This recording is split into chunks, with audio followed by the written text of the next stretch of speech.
Hello fellow Scratchers, welcome to my channel. I'm Scratch Juan, and have you ever wanted to make a game that looks exactly like Flappy Bird that everyone likes to this day?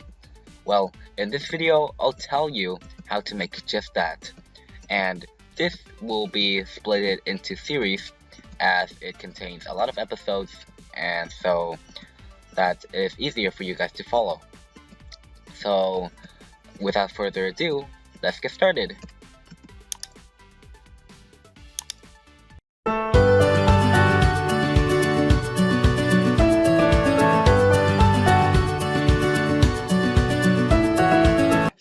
So I just made a project and named this Flappy Bird and made a new sprite called Player.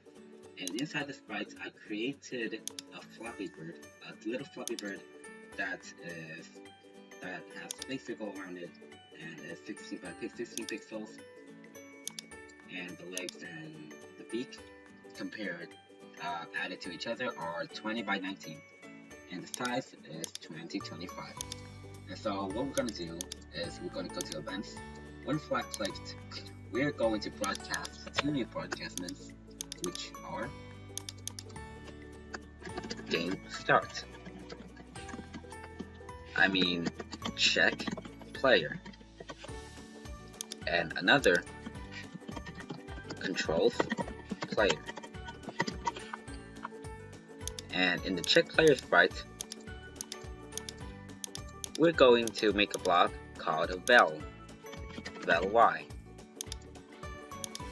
And in the val y sprite, we are going to make a variable called player val y. I'm going to change this by -8, negative 3.8, and then we're going to change y by player y.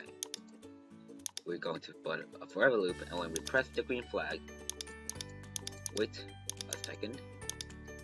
Oh yeah, I forgot, we need to put this as 0, the y0 C in action. Okay, I forgot to set the variable to 0, so it's going to be like that. And in the controls player sprite, we're going to search for an if. We're going to search a forever loop, and then an if space pressed wait. We're going to make a wait until, not space pressed,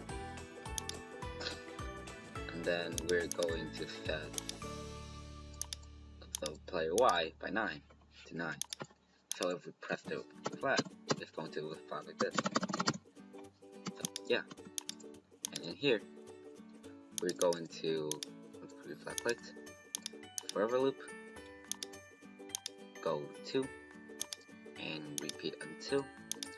Going to make a less than operator, and we're going to give an x position less than -235, and we're going to change x by -5, something like that. And then when it reaches that, we're going to set x to 235 to 250.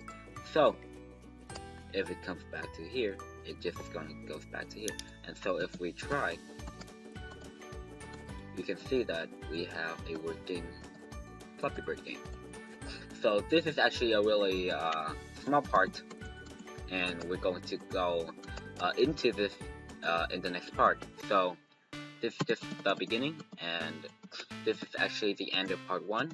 If you want to see more, then click here, or if you want to see my normal videos, then click here. So that's it for my episode 1 on how to make a Flappy Bird game, and goodbye.